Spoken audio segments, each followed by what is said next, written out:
Hey, ¿qué onda? ¿Cómo estás? Mi nombre es Jonathan Domingo y estoy demasiado entusiasmado porque ya casi es Movimiento 2018. Este año va a estar increíble. Va a estar con nosotros Marcos Witt, va a estar Juan Mejías de Hillsong Barcelona, va a estar con nosotros Esteban Grassman de Iglesia Ancla, luego el equipo de casa va a estar Jonathan Sánchez, yo, mi papá, también va a estar Wes Bentley, que es una persona que tiene misiones en Sudán, en África, y va a estar David Gusick, que en mi opinión es el mejor maestro de la Biblia en todo el mundo. Entonces está increíble, pero quiero hacerte saber unas cuantas cosas. Uno, tienes que conseguir tus boletos antes del 31 de mayo si quieres el descuento de preventa, es lo más barato que van a estar. Dos, también tenemos descuento en grupo, entonces en la compra de 9 boletos, el 10º boleto es gratis. 3, algo que jamás hemos hecho y eso es impresionante y grande e importante, y eso es que simultáneo a movimiento general vamos a tener movimiento para pastores y líderes.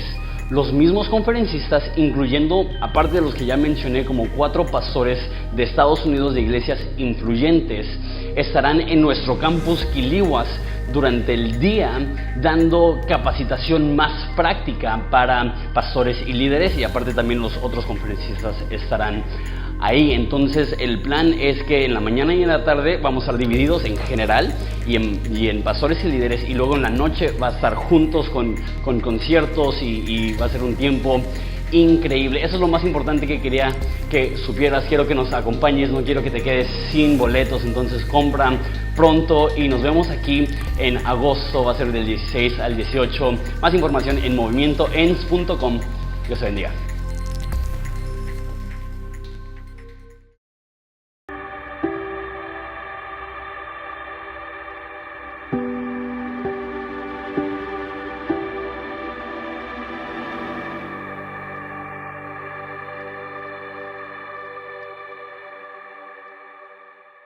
Tienes tu Biblia, ábrela a Marcos capítulo 1.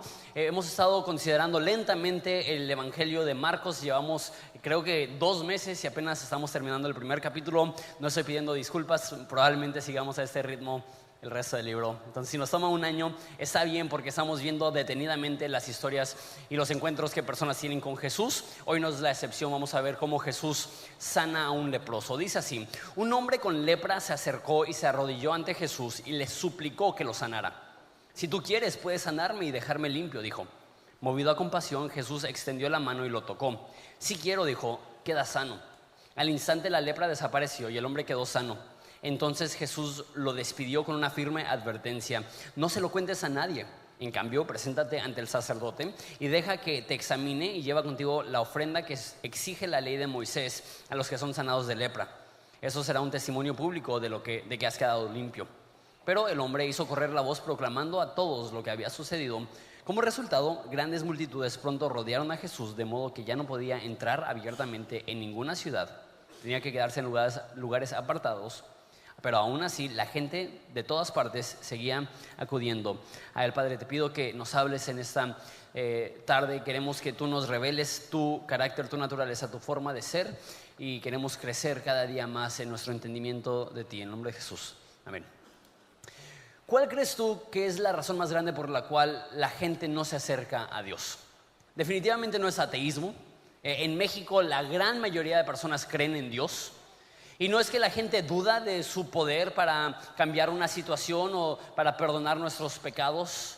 En mínimo en México, la gran mayoría de personas creen en Dios, y la gran mayoría de personas ven a Dios como un ser todopoderoso que reina sobre el universo. Entonces, la pregunta es: si tantas personas tienen esta convicción, ¿por qué tan poquitas personas se acercan a Dios y tienen un encuentro real con Dios?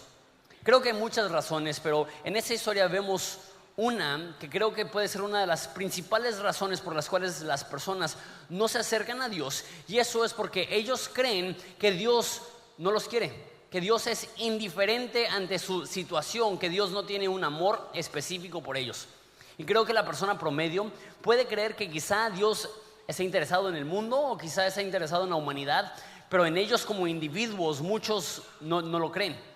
y se nota por una de las preguntas más comunes, que es: si Dios es bueno, entonces ¿por qué? Llena el espacio en blanco. ¿Por qué se enfermó mi mamá? ¿Por qué se murió mi tío? ¿Por qué hay niños en África con hambre? ¿Por qué hay guerras? ¿Por qué me cortó mi novia? Hay mil razones por las cuales dudamos que Dios es bueno. La gran mayoría de mexicanos creen que Dios es poderoso. La mayoría de mexicanos creen que Dios existe, pero la gran mayoría de mexicanos creen que Dios está indiferente ante su situación actual y que Dios no está preocupado por el bienestar de su mamá, por la salud de su matrimonio, por el desarrollo de sus hijos, por la salud de sus cuerpos. Y eso es un poco lo que vemos en este hombre. Este hombre, Marcos 1:40, se acerca y dice que se arrodilla ante Jesús y le suplica: si tú quieres, puedes sanarme, puedes dejarme limpio. Y ahí vemos su actitud, que únicamente puede ser sano si Jesús quiere sanarlo. Entonces él llega con la actitud de que quizá Jesús no me quiera sanar, y si no soy sano es porque Jesús no tenía el deseo de sanarme. Les hablo un poco acerca de la lepra para entender esta situación. Lo voy a hacer brevemente. La lepra era una enfermedad terrible, muy común en el mundo antiguo. Era una enfermedad que afectaba tu piel y afectaba tu sensibilidad. Dejabas de sentir cosas. Entonces se manifestaba con una manchita y de repente ya no sentías ese pedazo de piel. Iba progresando y se iba pudriendo tu piel a tal grado que cuando ya estaba más avanzado perdías dedos, inclusive manos. Podías perder la nariz, los labios, los dientes, las orejas. Y cuando veías a una persona que tenía la lepra ya avanzada, parecía una calaca andando, parecía un cadáver caminando. Y era visualmente terrible. No creo que puedo describir, he visto fotos, pero es muy, muy, muy fuerte ver en qué condiciones físicas está un leproso. También, ya lo dije, es una enfermedad que es incurable, pero no solamente es incurable, sino que progresa lentamente. Entonces, del momento que te diagnostican al momento que mueres, pueden pasar 30 años. Entonces es un sufrimiento prolongado, lento, difícil. Es contagioso también. Entonces las personas tenían que vivir en comunidades de leprosos. Si tú eras leproso, tú ya no podías tener contacto con las demás personas. De hecho, si llegabas a ver a lo lejos una persona que fuera sana, tenías que taparte la boca y a todo pulmón gritar: inmundo, inmundo, para que las personas supieran que estaban cerca de un leproso. Entonces estás aislado de las personas. Y también había una connotación de vergüenza, porque la mayoría de personas veían el ser leproso como una señal de castigo divino. Entonces, si tú tenías lepra, las personas se estaban preguntando al verte: ¿qué habrás hecho para que Dios te haya castigado con lepra? Entonces es una situación terrible. Y en la Biblia la lepra es una imagen del pecado. Así como la lepra empieza pequeña y progresa, así el pecado siempre empieza pequeño. Te desensibilizas, no sé si es palabra, pero pierdes la sensibilidad. Y de repente cosas que tú veías como malas, de repente ya no te molestan, las empiezas a adoptar y empieza a crecer y a crecer y a crecer. Y lo que empezó como una manchita blanca en tu brazo destruye tu vida, deforma tu entorno.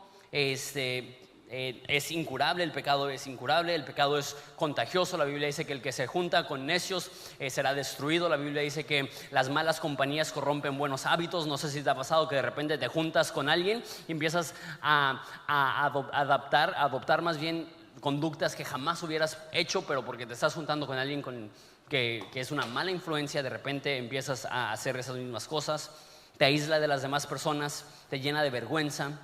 El pecado y la lepra tienen similitudes. La lepra es una imagen del pecado. Y llega este hombre, y ahorita voy a hablar de que no creo que su actitud está bien.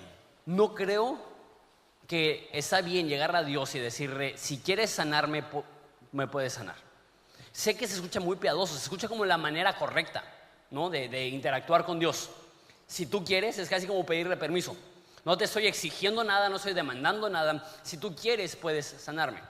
Pero no creo que esa es la actitud correcta. Ahorita les voy a decir por qué. Sin embargo, hay dos cosas aquí que admiro de ese leproso. Uno, que él cree que Dios le puede sanar. Lucas, otro autor que está escribiendo de los mismos hechos aquí, dice que tenía lepra avanzada. Eso significa que ya no tenía probablemente nariz, ya no tenía labios, ya no tenía dientes, ya no tenía orejas. Eran visualmente muy, muy, muy impactante. Y no hay ningún recuento en la Biblia en los últimos 600 años de que sanara a un leproso. Y él ve a Jesús y dice: tú tienes la capacidad de sanarme. Me encanta eso. Está reconociendo que Jesús tiene el poder para poder hacer lo imposible, para sanar lo incurable, para sanar a un leproso. Eso es admirable. Dos, es admirable que él reconoce que Jesús es el autor de sanidad. Y le dice: tú no has venido para echarme en cara mi enfermedad, tú has venido para sanar a enfermos, y he visto que has sanado muchos enfermos, y reconoce eso acerca de Jesús. Y ahorita voy a hablar de por qué se me hace que su petición está un poco incorrecta, pero primero quiero considerar la reacción de Jesús. Versículo 41, movido a compasión, Jesús extendió la mano y lo tocó. Sí quiero, dijo, queda sano. Me encanta eso, que Jesús ve a un hombre en esa condición y dice que es movido a compasión. La palabra movido a compasión aquí literalmente significa sentirlo en el estómago. ¿Alguna vez has sentido algo tan profundamente que lo sientes en tu estómago? Yo desde niño soy sensible en mi estómago por estrés, por tristeza, por enojo. O sea, normalmente puedo comer en la calle y no me pasa nada, pero si me estreso, luego ando sufriendo de colitis, de gastritis, de vómito, ese tipo de cosas. Cuando tenía 8 años, mi abuelita falleció y vomité como 15 veces en un día. Todo el vuelo a donde la iban a velar me la pasé vomitando. Estoy seguro que todas las personas en el avión iban bien felices conmigo. Pero cuando dice que fue movido a compasión, no es como que, ay, qué lástima, sino que lo ve fijamente, ve su condición terrible y devastadora y lo siente en lo más profundo de su ser. ¿Qué nos demuestra eso acerca de Dios? No sé qué estás pasando, no sé qué dolor tienes, no sé qué problema tienes. Dios no está indiferente ante tu situación. Dios no está en el cielo diciendo: no, pues ni modo, ¿qué voy a hacer? Se lo ganó, es su culpa. Dios ve tu dolor y siente compasión por ti. Jesús no nos pediría que lloráramos con los que lloran, a menos de que Él fuera un Dios que llora con los que lloran. No nos pediría que tuviéramos empatía de los que sufren, si Él no fuera un Dios que también siente empatía por los que están sufriendo. Escúchame muy bien. Y sé que si tienes tiempo en el cristianismo, quizá eso para ti no es novedad.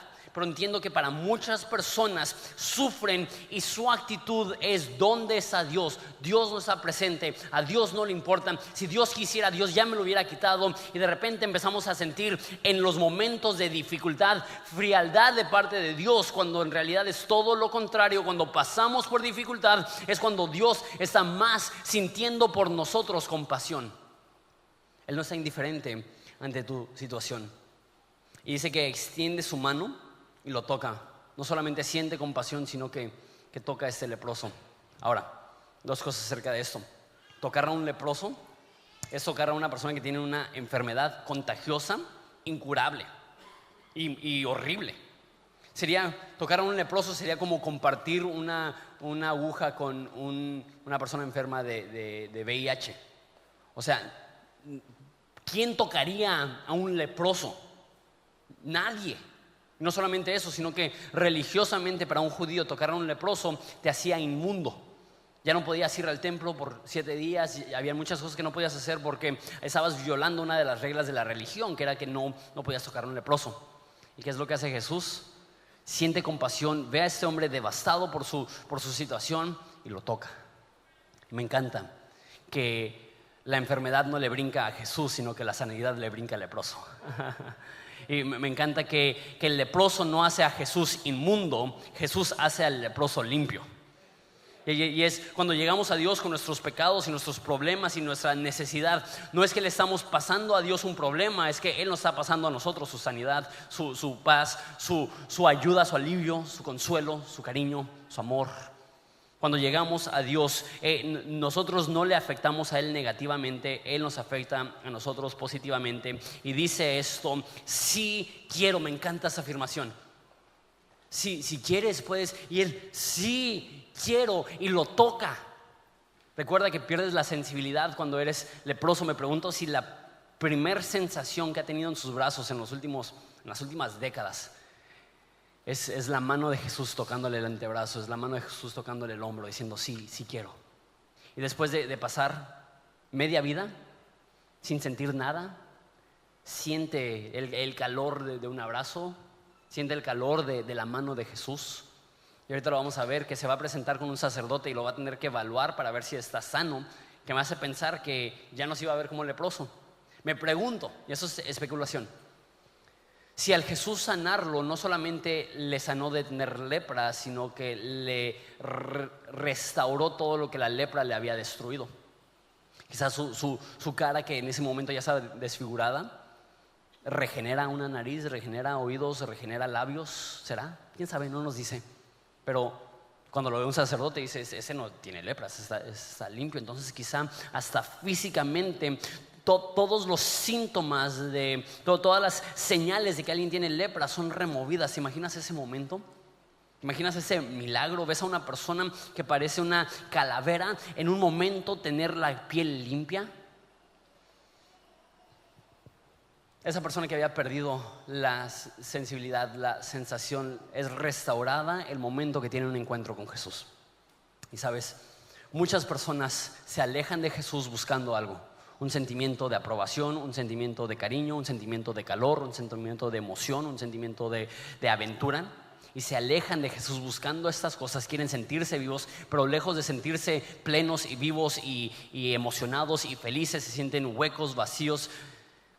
Y no es hasta que viene Jesús que les toca y se dan cuenta que todo lo que estaba buscando lejos de Jesús me produjo un vacío. Y el momento que llegué a Jesús encontré todo lo que estaba buscando. Encontré la plenitud que yo pensé que iba a poder encontrar en otro lugar. Encontré el calor y el cariño que estaba buscando en todos estos lugares. Me encanta que la actitud de Jesús es: sí quiero ser limpio. Lo tocan y dice versículo 42 que al instante la lepra desaparece y el hombre queda sano. En ese momento es totalmente transformado. Ahora, la siguiente parte es muy rara y no lo he mencionado hasta ahorita, me lo he brincado porque es bien repetitivo, pero lo voy a mencionar ahora brevemente. Y es que en Marcos, en los primeros 8 capítulos, hay una repetición muy extraña, muy curiosa. Y eso es que Jesús no quiere que se revele su identidad. Él sabe que Él es el Mesías, Él sabe que es Dios hecho carne, pero no quiere que las demás personas sepan eso, aún. La pregunta es ¿por qué? He leído un chorro de libros, un chorro de comentarios, y ¿sabes qué es lo que dicen todas las personas? No sabemos. Entonces déjenles digo lo que yo sé, que no sé nada. Le dice a esa persona en versículo 30 y 43: entonces Jesús lo despidió con una firme advertencia: no se lo cuentes a nadie. Qué extraño. El primer leproso en 600 años sanado. Jesús le dice: shh. También 2 veces ya en este capítulo hay un demonio que se aparece en una sinagoga y dice: yo sé quién eres el hijo de Dios viviente. Y él le dice: cállate, no lo deja hablar. Luego hay otros lugares donde dice que hay demonios y sabían quién era Jesús y que no los dejó hablar. Jesús no quería que los demonios le descubrieran o que las demás personas, gracias a lo que estaban diciendo esos demonios, que dieran en cuenta que estaban tratando con el Mesías de Israel. ¿Por qué? No lo sé, pero aparece mucho en Marcos, entonces no lo podemos ignorar. Si tuviera que adivinar, y literal adivino 100%, ni siquiera creo que sea eso, pero es lo único que me da un poco de sentido, y es que muchas veces dice: no hables, aún no es la hora. Entonces Jesús está esperando un momento antes de que sea la hora.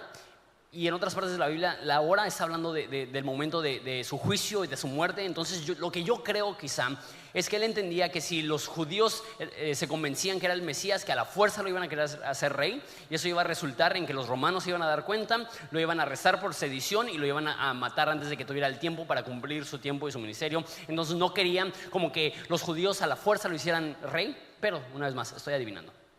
Se los explico. Porque literal, lo vamos a ver vez tras vez tras vez. Jesús le dice: no le digan a nadie, pero sí les dice que hagan algo. les dice, preséntate ante el sacerdote y deja que te examine.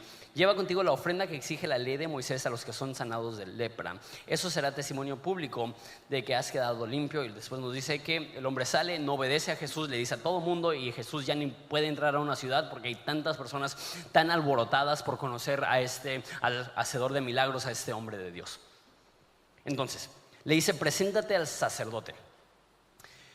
Hace 3,500 años se escribió la ley de Dios, la ley de Moisés, y ahí es como un manual instructivo para qué es lo que deben de hacer los sacerdotes. Los sacerdotes eran todólogos, tenían muchas responsabilidades, y entre sus muchas responsabilidades, una es que eran como médicos, porque no habían médicos en ese entonces.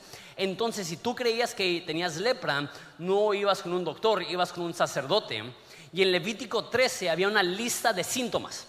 Entonces llegabas y decías, oiga, sacerdote, pues tengo una mancha en la piel y no sé si es lepra o si solamente es alguna bacteria o alguna infección, no sé qué sea. Entonces sacaba la Biblia, el sacerdote, agarraba el Levítico 13 y decías, ok, ¿tienes este síntoma? Ok, entonces sí tienes lepra, lo siento mucho. Y el sacerdote era quien diagnosticaba a los enfermos de lepra. Pero eso es capítulo 13. Capítulo 14 también narra el cómo saber si alguien realmente ha sido sanado de lepra, que es curioso porque habían pasado siglos desde que una persona había sido sanada de lepra. Entonces esa es la parte del manual instructivo que no conocían los sacerdotes. Entonces le dice, ve con el sacerdote y lleva el sacrificio. Entonces en Levítico 14 nos narra qué es lo que debe de hacer una persona que ha sido sanada de lepra, y es lo más extraño. Y de repente leemos la Biblia y se siente un poco moderna, más cuando estamos leyendo las historias de Jesús que han influenciado tanto nuestra cultura, y vamos al SAT y nos sentamos junto a alguien y decimos, no, pues al César lo que es del César, ¿no? Y como que hay muchas cosas que vienen de la Biblia que todavía son muy comunes, pero hay otras partes de la Biblia que lo lees y dices, sí, cierto, estamos leyendo un libro que tiene 3,500 años. Y esa es una de esas partes. En Levítico le dice, ok, ¿has sido sanado de lepra? Tienes que ir con un sacerdote y llevar 2 pájaros. Un pájaro lo vas a amarrar con tablas y con hilo, y el otro pájaro lo vas a matar y vas a derramar la sangre del pájaro que mataste sobre el pájaro que está amarrado. Después vas a soltar el pájaro manchado de sangre. Me imagino así al sacerdote, así como que tenemos que hacer ¿qué? Está bien extraño. ¿Por qué hacer esto? Y aquí sí creo que hay un simbolismo muy claro. La lepra te arruina la vida, te ata. Estás aislado, estás en los confines fijos de una ciudad de leprosos. No puedes salir. Y el pecado es lo mismo, el pecado te ata. Y es únicamente con la muerte de otro y la sangre derramada de otro, que cuando es derramada la sangre de Jesús sobre nosotros, que realmente podemos ser libres. Y me encanta esta imagen de que la lepra y el pecado nos atan, nos esclavizan, pero la muerte de uno nos trae libertad. Entonces le dice Jesús a este hombre, ve y haz la ofrenda que pide el libro de Levíticos, que pide la ley. Lleva tus 2 pájaros, uno lo vas a amarrar, el otro lo vas a matar, derrama la sangre sobre ese pájaro y suéltalo. Y es una imagen de la libertad que Dios nos da. ¿Te imaginas un pájaro tras haber sido amarrado? ¿Cómo sale volando, siendo librado? Dice en los Salmos que cuan pájaro que huye del cazador, así libraste mi alma. Que cuando nuestra alma estaba atada por el pecado, por la culpa, por la maldad, por los vicios, estando perdidos, en ese momento Jesús muere, es sacrificado, y es a través de la sangre de Jesús que Él nos limpia, que Él nos perdona, que Él nos quita las ataduras para que tú y yo podamos volar libres. Es la imagen que está dando. Eso es lo que Jesús quiere. Jesús quiere perdonar al leproso. Jesús quiere perdonar los pecados de las personas. Con eso termino. Ese leproso se acerca, y es lo que les dije, que quería comentar lo que estaba en desacuerdo con la actitud del leproso. El leproso le dice a Jesús, si tú quieres, puedes sanarme. Y dice Marcos que Jesús es movido a compasión. Ahora, en nuestras Biblias, de repente hay muchos manuscritos antiguos y el 99.9 de los manuscritos concuerdan en todo, pero de repente hay algunas diferencias en palabras. Eso es normal, son fuentes muy antiguas. Y algunos manuscritos dicen que Jesús fue movido a compasión, pero otros manuscritos dicen que Jesús se enojó. Entonces, ¿quién sabe qué palabra haya usado ahí Marcos? Quizás sí fue movido a compasión y lo que dije que lo sintió en el abdomen.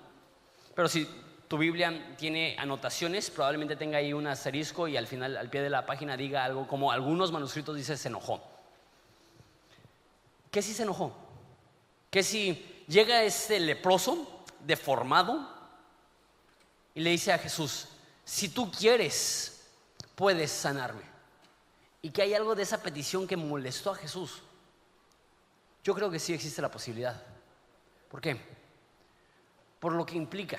Se escucha muy cristiano. Si Dios quiere, ¿no? Es como la frase más cristiana.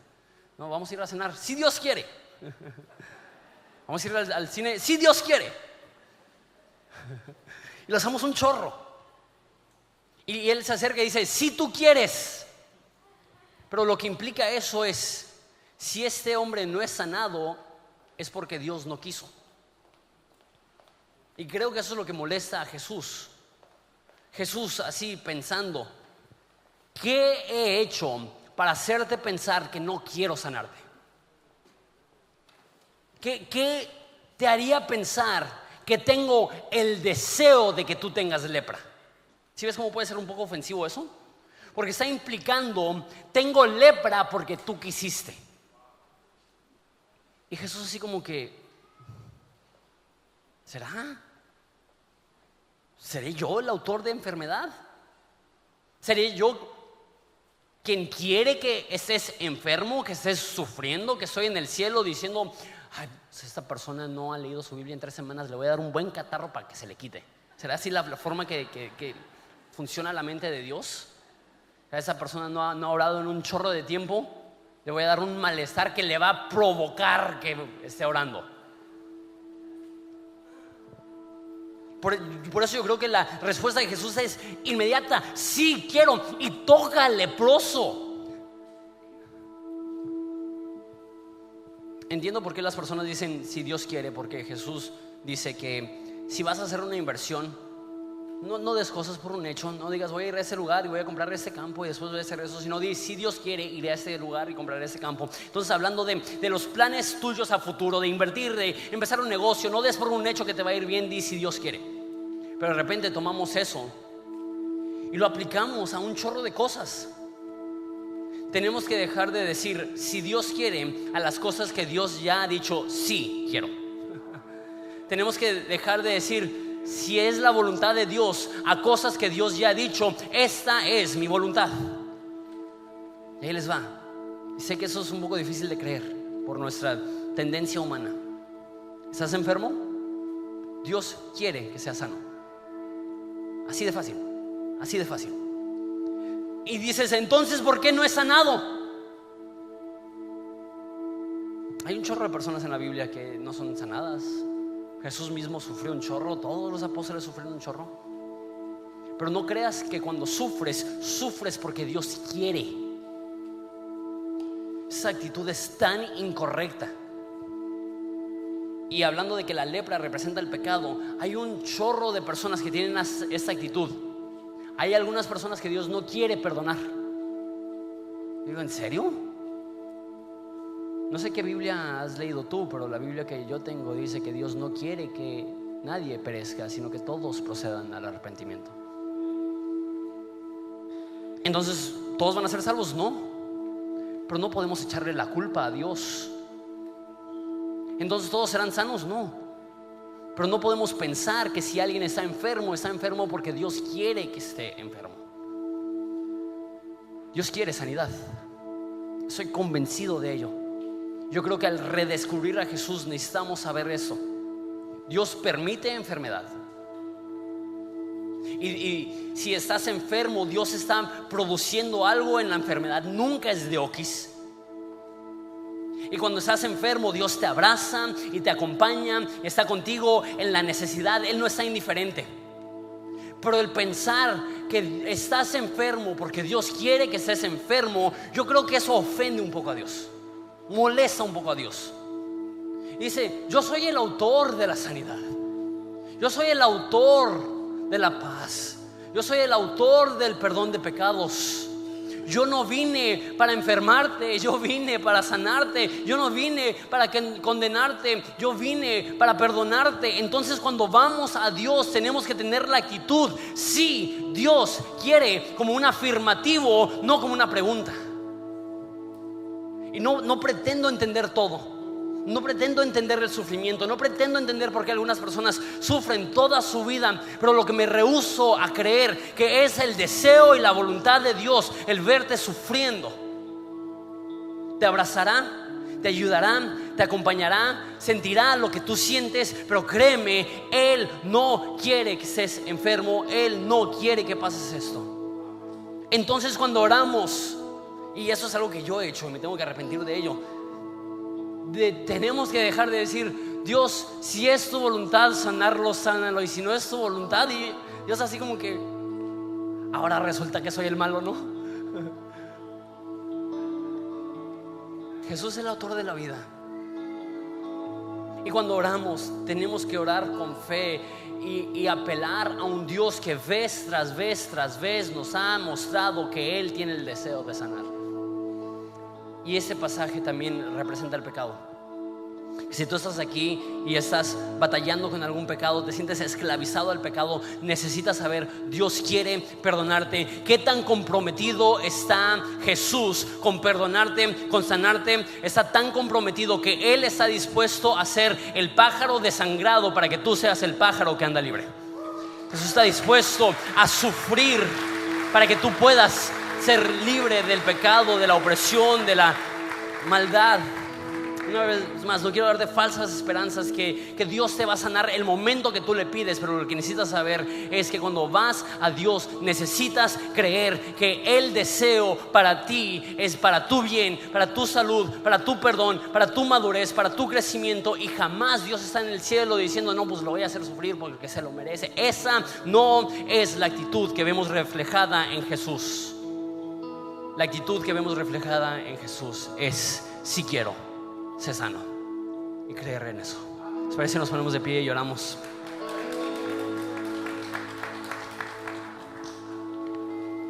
Padre, te damos gracias porque está en tu corazón y es tu deseo perdonarnos de nuestros pecados. Eso me queda claro. Tú quieres sanarnos de cualquier enfermedad y cualquier necesidad. No sabemos cuándo lo harás. Sabemos que si somos cristianos en algún momento nos sanarás, porque recibiremos cuerpos perfectos sin la capacidad de tener ninguna enfermedad. Ayúdanos a confiar en ti en la dificultad. Ayúdanos a saber que tú eres un Dios de compasión. Y ayúdanos a orar con fe sabiendo que tú quieres creerlo, tú quieres. Y ayúdanos a dejar de decir, si Dios quiere, a las cosas que tú has revelado que son tu voluntad. Te pido por cualquier persona aquí que está sufriendo una enfermedad, que le sanes. Padre, te pido por cualquier persona que está ahorita esclavizada al pecado, que tú les liberes, que puedan ser ellos los pájaros que salen libres gracias a tu sacrificio. Te amamos, Jesús, y es en tu nombre precioso que pedimos esto. Amén. Hoy es Santa Cena, entonces vamos a recibir también los elementos de la Santa Cena. Vamos a seguir adorando a Jesús.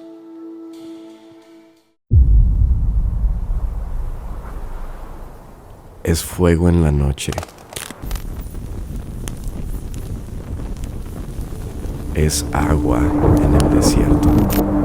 Luz en la soledad. Es color en un lienzo. Es calor a mi alrededor. Es viento en el silencio. Es su voz.